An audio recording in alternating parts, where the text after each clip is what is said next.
আসসালামু আলাইকুম।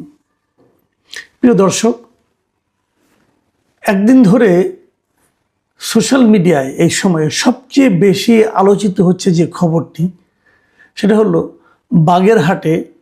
বাগেরহাট উপজেলা ছাত্রলীগের যে সভাপতি জুয়েল হাসান সাদ্দাম, তার স্ত্রী এবং তার একমাত্র পুত্র সন্তানের যে মৃত্যু, এবং সেই মৃত্যুকে ঘটনা করে যে সমস্ত ঘটনা ঘটেছে, আলোচনা হচ্ছে, সেগুলো খুবই মর্মান্তিক এবং সেটা নিয়ে খুব আলোচনা হচ্ছে।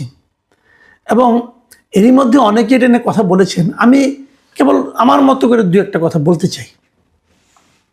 প্রথমত কথা হলো যে আপনারা নিশ্চয়ই ঘটনাটা জানেন, তবু আপনাদেরকে একটু বলে নিই। ঘটনাটা ঘটেছে শুক্রবার দিন। জুয়েল হাসান সাদ্দাম বেশ কয়েকদিন ধরেই, এই বছরের বোধহয় এপ্রিল মাস থেকে, 2025-এর এপ্রিল থেকে তিনি কারাগারে আছেন। বাগেরহাটে বাড়ি হলেও উনি আছেন যশোরে যে কারাগার, সেই কারাগারে। এবং সাদ্দামের স্ত্রী, তারও বয়স খুব বেশি না, 22 বছর বয়স দেখলাম পত্রপত্রিকায়, এবং তার একমাত্র সন্তানের বয়স 9 মাস মতো। এই সন্তানের সন্তানকেও উনি দেখেন, জন্মটা উনি দেখেননি। সাদ্দাম তখন জেলে ছিলেন, তখনই এই সন্তানের জন্ম হয়েছে, এরকম শুনেছি আর কি, যা লেখা পড়লাম। এবং কোনোদিন তার সন্তানকে সে কোলেও নিতে পারেনি, কারণ সে জেলেই ছিল। সাদ্দামের স্ত্রী তার সন্তানকে নিয়ে থাকতেন। তার স্বামীর জামিনের জন্য বারবার বিভিন্নভাবে চেষ্টা করেছেন। কোথায় জন্য পড়লাম যে সাদ্দামের স্ত্রী উনি নাকি রুহুল আমিন হাওলাদারের আত্মীয়, ঘনিষ্ঠ আত্মীয়। রুহুল আমিন হাওলাদার মানে জাতীয় পার্টি যিনি নেতা ছিলেন, একসময় মন্ত্রী ছিলেন, তার নাকি ঘনিষ্ঠ আত্মীয়। কোথায় দেখলাম কেউ বলেছেন মেয়ে, কেউ বলেছেন ভাগ্নি, আমি ঠিক জানি না কোনটা, কিছু একটা হবে। যেহেতু রুহুল আমিন হাওলাদারের যদি ঘনিষ্ঠ আত্মীয় মেয়ে অথবা ভাগ্নি যাই হন না কেন, নিশ্চয়ই তারা জামিনের জন্য অনেক চেষ্টা করেছেন, কিন্তু জামিন হয়নি।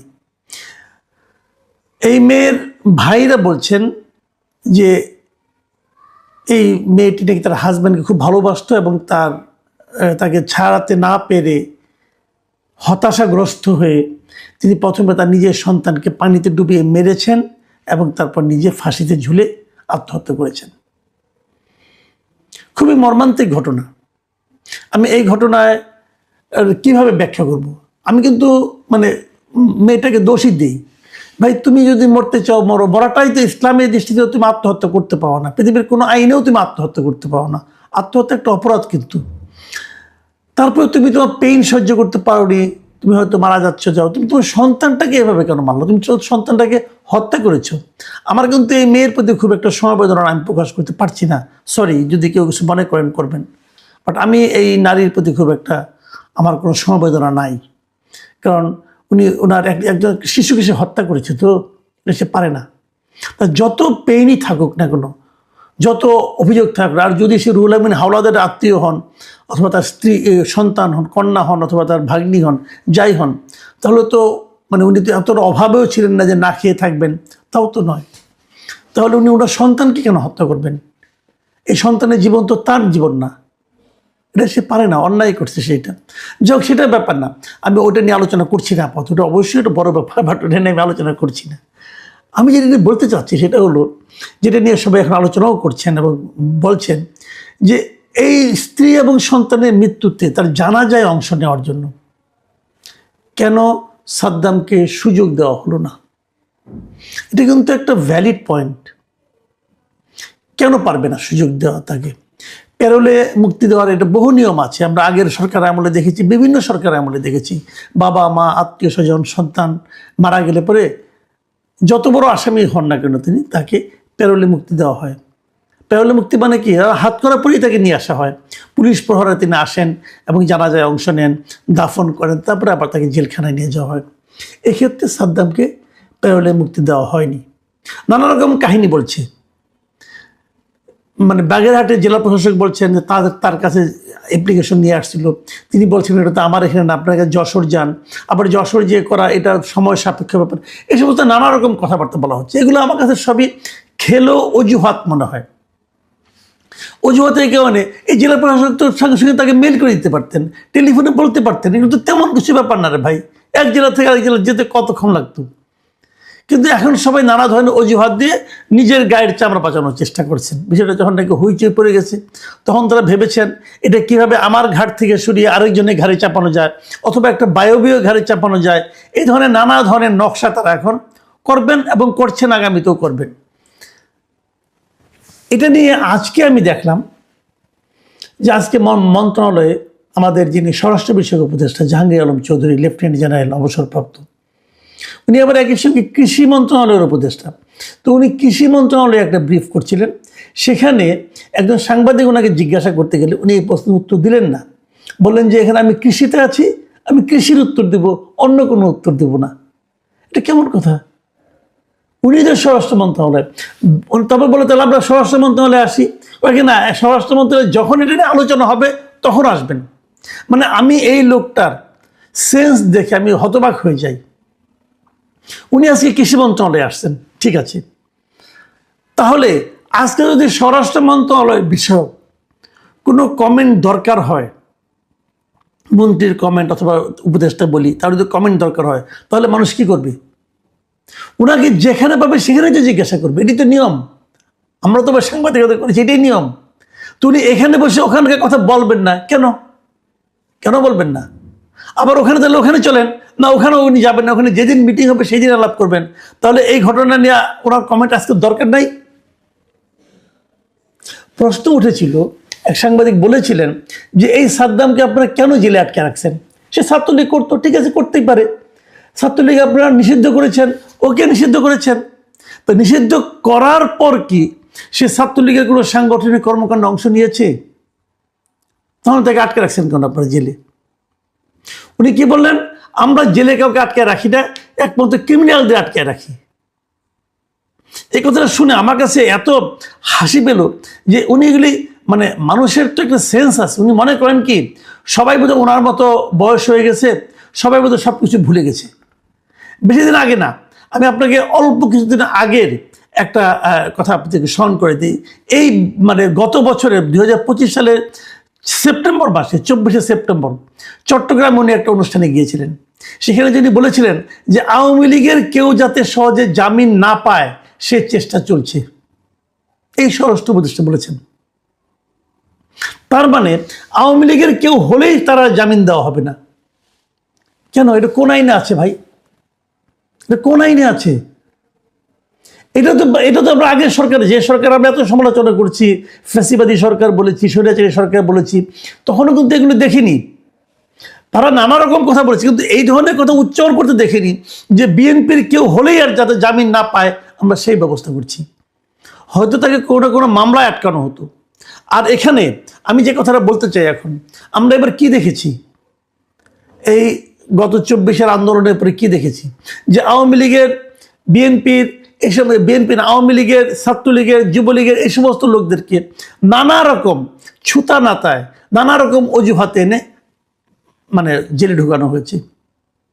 কি এক উদ্ভট মামলা, যে মামলায় 25 জন 26 জন মানে আপনার আসামি, হত্যা প্রচেষ্টা মামলা, অথবা যার সঙ্গে তার কোনো সম্পর্কই নেই এরকম লোককে মামলা, ABM খায়রুল হককে যাত্রাবাড়ি এক হত্যা মামলায় আটক করা হয়েছে, একজন বয়স্ক লোক। তাহলে জেলে আটকে ABM খায়রুল হকের সমালোচনা আমি মানে অনেক করতে পারি, কিন্তু যে কাজের জন্য তারা সমালোচনা করব, আপনি তাকে সেই কাজের অপরাধে মামলা করেন, তারপরে তাকে আপনি আটকান, তারপর আইনজীবী তাকে জামিন দেয়, জামিন পাইলে জামিন পাবে। কিন্তু যাতে এরা জামিন না পায় এই জন্য এদেরকে আটকানো হয় হত্যা মামলায়, যে হত্যার সঙ্গে তার হয়তো দূরতম কোনো সম্পর্কও নেই। মানে আটকে রাখতে হবে। এই যে আটকে রাখা, এটা কি আইনের শাসন? আমাদের এই সরকারের অন্তর্বর্তী সরকার যারা এসেছিলেন সংস্কার করবেন, আপনারা তো অনেক সংস্কার করবেন, আপনারা তো নিজেদেরই সংস্কার করতে পারেন নাই, পারছেন? আপনারা তো স্বৈরাচারী নিয়মে সরকার চালাচ্ছেন।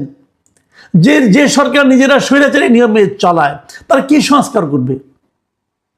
আপনারা একজন যেমন আনিস আলমগীরের মতো সাংবাদিকরে আপনারা আটকে রাখছেন। কেন আটকে রাখছেন? সন্ত্রাস বিরোধী অপরাধ। সে সন্ত্রাসের কি করছে রে ভাই? তাকে যে আপনি আটকে, তার জামিন হচ্ছে না, একাধিকবার তার জামিনের আবেদন করা হয়েছে, আদালত তাকে জামিন দিচ্ছে না। কি কারণে দিচ্ছেন না বলেন, ব্যাখ্যা করেন শুনি। যুক্তিগ্রাহ্য কোনো কারণ আছে? কোনো কারণ নাই, দেব না, জেলে পৌঁছে মরো। তো এই যে মানসিকতা, এই মানসিকতার লোক সংস্কার কি করে করবে? তারা আবার সংস্কারের জন্য জনগণের কাছ থেকে জোর করে ভোট আদায় করার জন্য সারা দেশে ক্যাম্পেইন করতেছেন জনগণের টাকা দিয়ে। এটা কি হচ্ছেটা কি দেশে? আমরা কাদের শাসনে আছি? আমি খুবই হতাশ। ভাবুন একটা কথা, সাদ্দামের বিরুদ্ধে আপনার অভিযোগ থাকতে পারে, তাকে আপনি বিরুদ্ধে মামলা করেন, বিচার হবে। এই যে তাকে আপনি বিনা বিচারে আটকে রেখেছেন, তাকে জামিন দিচ্ছেন না।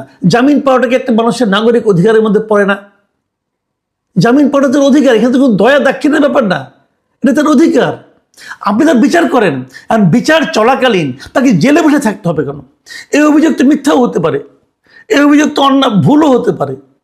যদি দেখা যায় এই অভিযোগটা ভুল, 100 বছর বেকেসুর খালাস পেয়ে গেল, তাহলে তাকে এতদিন আটকে রাখলেন, এবং তাকে আটকে রাখার কারণে যে তার সন্তান এবং স্ত্রীর মৃত্যু হলো, এই মৃত্যুর কোনো মূল্য নাই।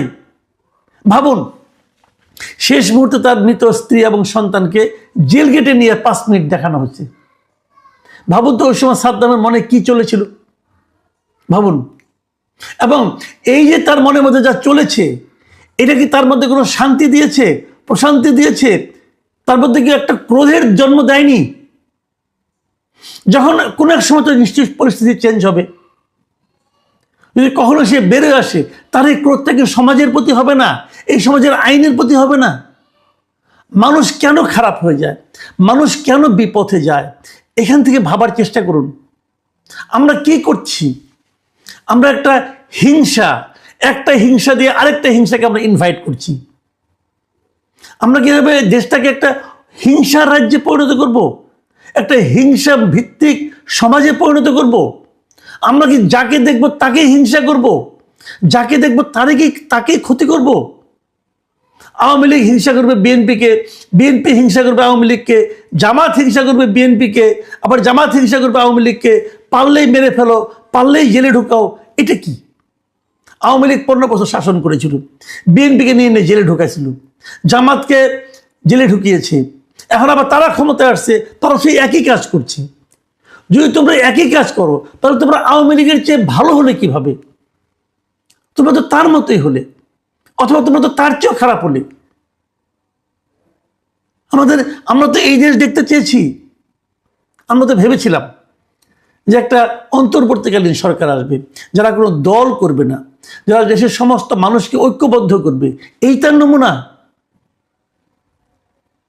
মানে আমি খুবই দুঃখজনক, আমি খুবই মর্মাহত এই ঘটনাতে বিভিন্ন পয়েন্টে। প্রথমত আমি মায়ের উপর ক্ষুব্ধ, সে তার সন্তানকে হত্যা করলো কেন? সে নিজে যদি আত্মহত্যা করতো সেটা অন্য বিষয়, কিন্তু আরেকটা প্রাণকে সে নেওয়ার তার তো কোনো অধিকার নাই। ওই সন্তান জন্ম আপনি দিতে পারেন, কিন্তু সন্তানের মালিক আপনি না, এটা আপনি পারেন না। আবার আমি সাদ্দামের কথা ভাবেন, সে অপরাধ করতে পারে, অপরাধ করলে শাস্তি হবে, কিন্তু সে তার সন্তানকে একদিন কোলে নিতে পারলো না। সে মৃত সন্তানগুলো বাবাকে দেখতে জেলখানায়। এই এক ইতিহাস যে মৃত সন্তান, মৃত স্ত্রী, তারা জেলখানায় বাবা অথবা স্বামীকে দেখতে চায়। একদিন এই সময় থাকবে না। আজকে থেকে অনেক বছর পর এগুলো মানুষ যখন আলাপ করবে, যদি তখন আমার এই দেশটা কখনো সভ্য দেশে পরিণত হয়, তখন তারা চিন্তা করবে যে একজন নোবেল লরিয়েটের যখন সরকার ছিল, তখন এই সমস্ত ঘটনা ঘটেছে। তারা হয়তো বিশ্বাস করতে চাইবে না, কিন্তু আমরা যারা এখন আছি, আমরা জানি এটাই সত্য, এটাই বাস্তব, এটাই শান্তির নমুনা। প্রিয় দর্শক, এখন এ পর্যন্তই। আল্লাহ হাফিজ।